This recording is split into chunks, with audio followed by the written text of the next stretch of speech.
the heart of London's Mayfair district, 50 Berkeley Square stands as an enigmatic and eerie townhouse.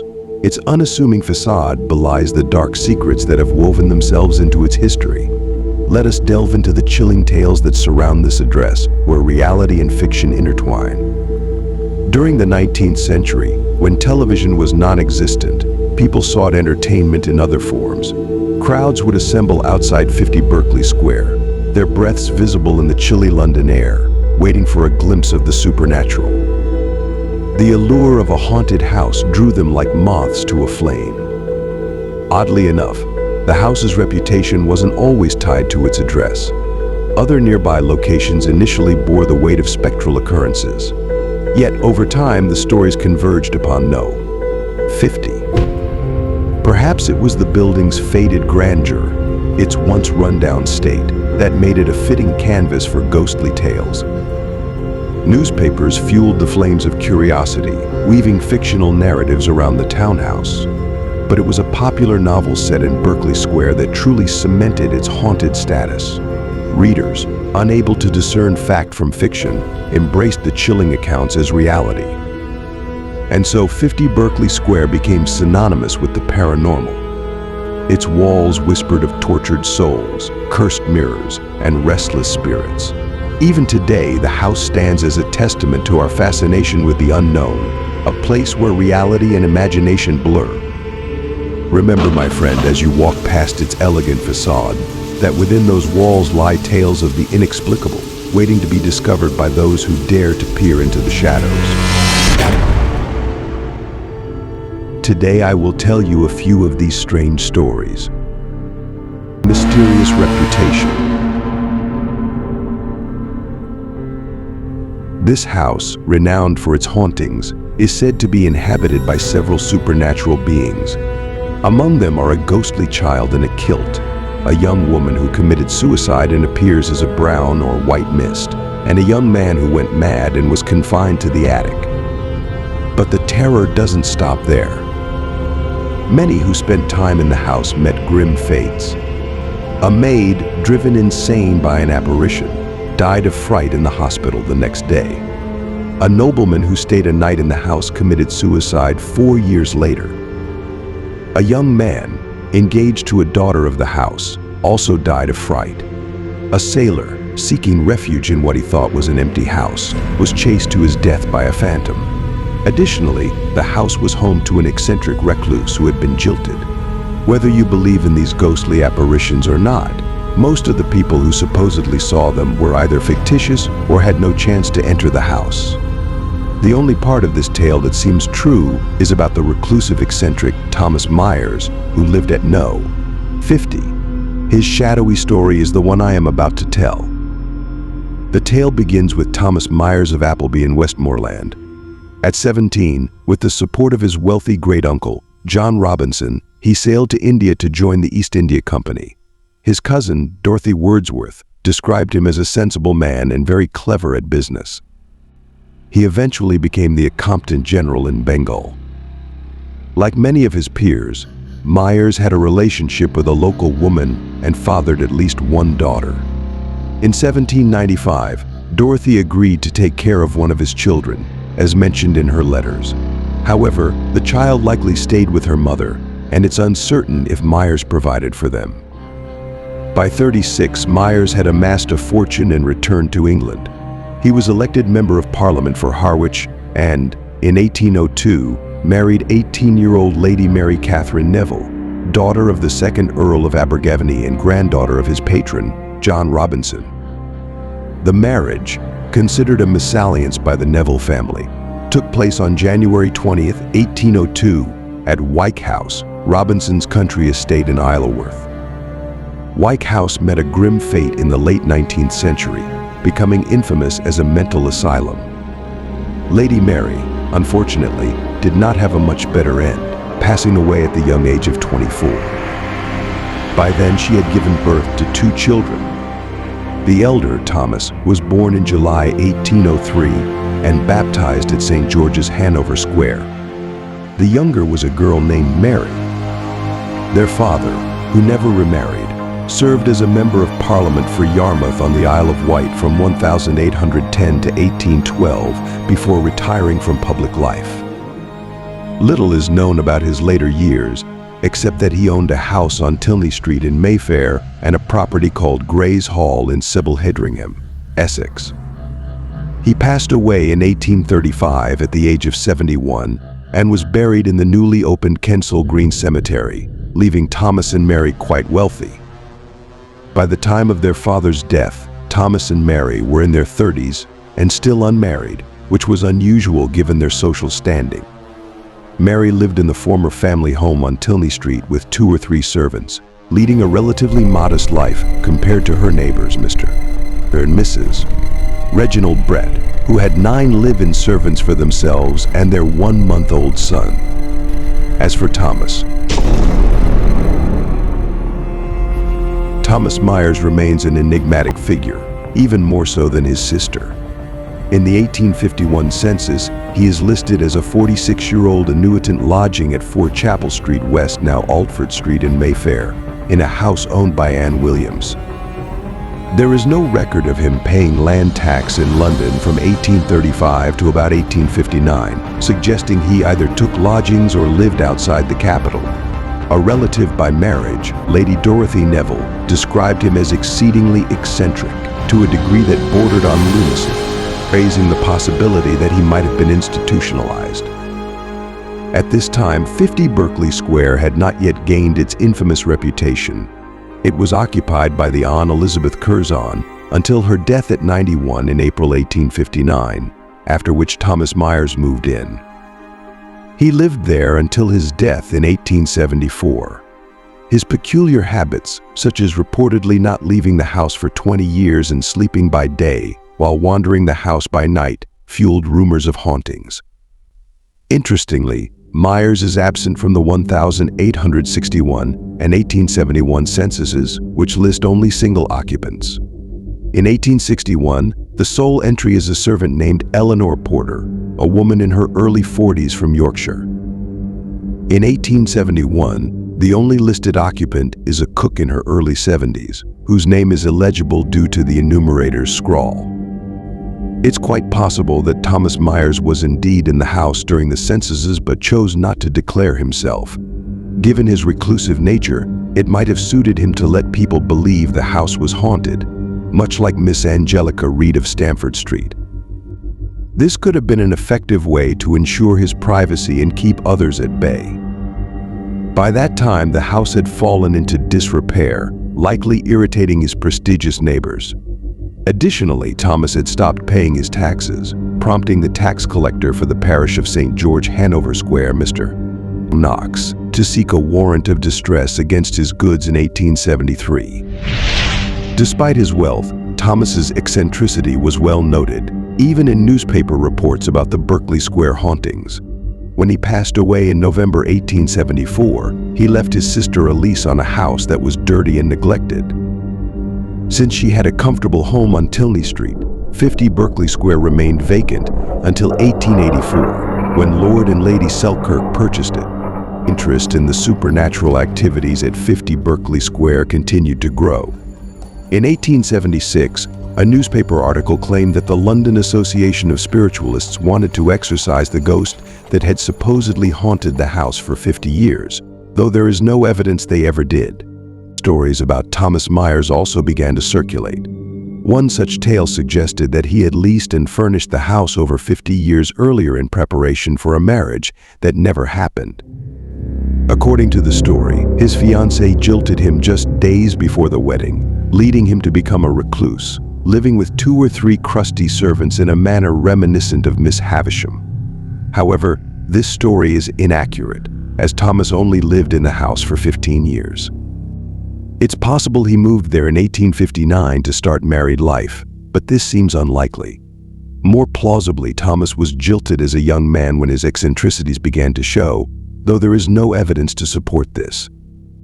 Ultimately, what haunts me, pun intended, is not the rumors of ghosts, but the sad lives of Thomas and Mary Myers. Neither married, and Mary lived in joyless frugality, despite leaving PS $169,000 in her will. Thomas suffered from self-neglect, which would now be recognized as a mental health condition. The only recognition his condition received was through tales of the haunted house at 50 Berkeley Square. Sir Robert Warboys. 20-year-old Sir Robert Warboys was drowning his sorrows at a tavern in London's Holborn district when he heard strange stories of a mysterious house, 50 Berkeley Square. Warboys was not a superstitious fella, labeling the stories as unadulterated poppycock, but the compatriots of the public house insisted the legend was real, and so challenged the noble Warboys to spend a night in the infamous haunted house. Foiled with a heady mix of alcohol and foolhardiness, Warboys bravely ventured to the notorious house of Berkeley Square. "I wholeheartedly accept your preposterous, harebrained challenge," he had exclaimed. It wasn't long before a solitary gunshot rocked the still night. Warboys rapped his knuckles across the old wooden door. At once, an old and crooked man appeared at the doorstep. Warboys demanded a room. The landlord, after much debate, agreed to the request, but only with the caveat that the young man arm himself with a pistol. At the first sign of something strange, Warboys was ordered to yank a cord attached to a bell in the landlord's room below. Warboys scoffed at the very notion, but, with little sincerity, agreed to the terms of the deal. The clock chimed midnight. Warboys sat at the table in his room on the second floor, waiting eagerly for the arrival of something, perhaps something out of the ordinary. The landlord, with much enthusiasm, scurried out of the room, leaving Warboys all on his own in the dreaded room. But Warboys had nothing but a candle and his own thoughts for company. Oh, and the pistol, of course. Minutes turned to hours. Warboys was starting to suspect he was right, that there was nothing haunting the room. But at precisely 45 minutes past the hour, the landlord was awoken, suddenly, by the rapid clanging of the bell.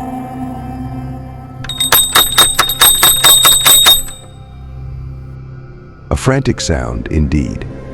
Before the landlord could even gather his thoughts, he heard a deathly gunshot ring from high above.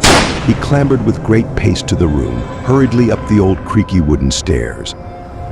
He arrived at the door of the room, and there he saw Warboys, hunched over in a corner, the smoking pistol by his side, fear and dread etched across his face. As white as a corpse he was. Horror in his eyes, Warboys would not speak. The landlord searched the room and found a lonely bullet wedged in the wall opposite Warboys. He speculated that Warboys had fired at a creature locals knew only as the Thing, and, to the best of his ability, surmised that Warboys had had no effect on the strange creature. The landlord ran over to Warboys and noticed something most unsettling. He was dead. A lifeless body, literally frightened to death.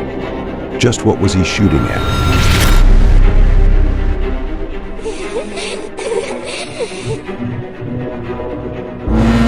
Little Emily.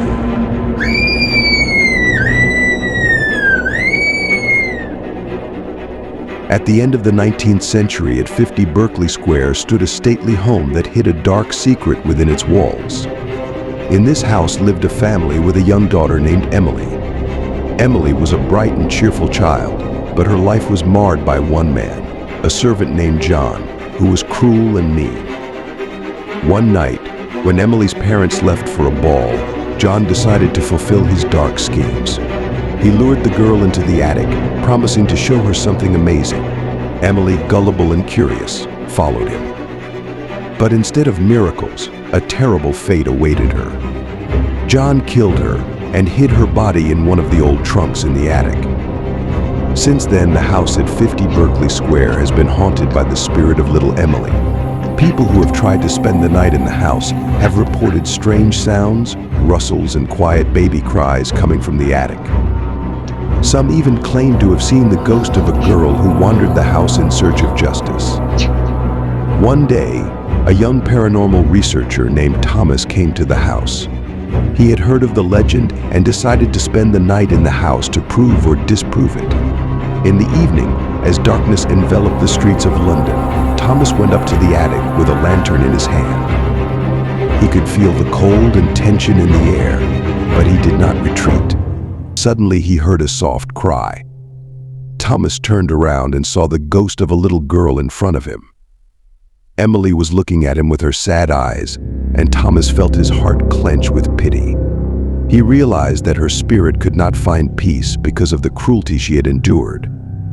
Thomas decided to help Emily. He began to investigate and soon found old records that confirmed John's cruelty. He also found a chest in which the girl's body was hidden. Thomas arranged a proper burial for Emily, and her spirit finally found peace.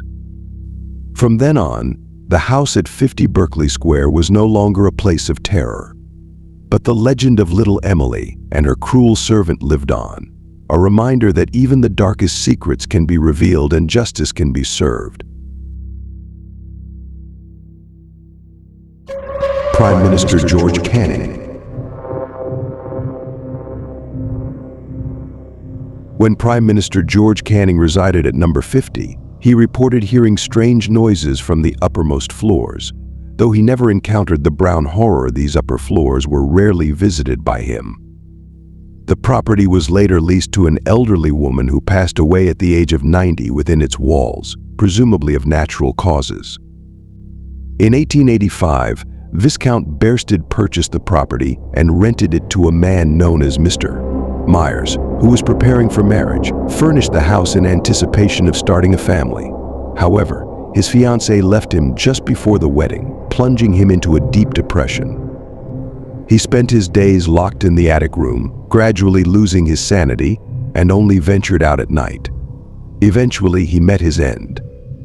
Due to the deaths, ghost stories, and the house's deteriorating condition, number 50 became known as the haunted house in Berkeley Square.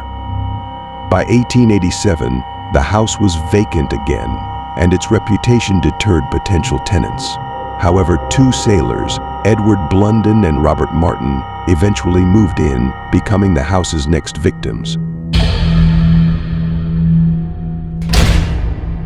Edward Blunden and Robert Martin.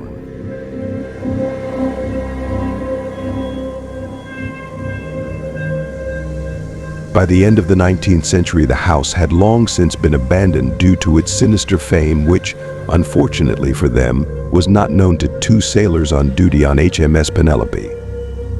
On Christmas Eve of 1887, Edward Blunden and Robert Martin had no money for lodgings, so wandered the streets until they could find an empty building to make camp for the night. They eventually found their way to Berkeley Square, and seeing number 50, decided to spend the night there.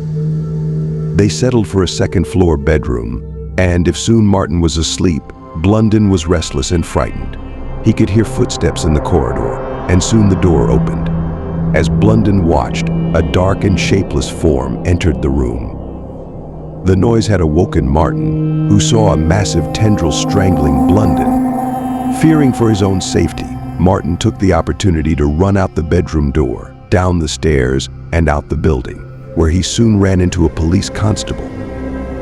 Martin told the story, and the two men went back to number 50. What they found was Blunden, dead on the pavement. He had either jumped or been thrown out of the second-floor window, with his body crushed by the fall.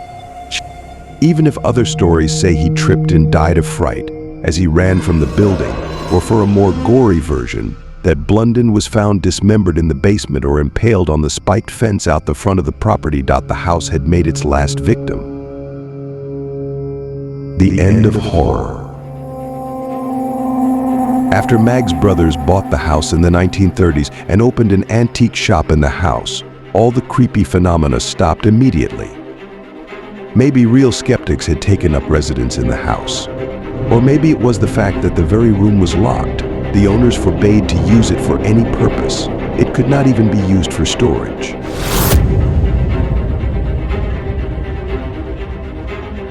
This is where the obscure and unexplored stories end.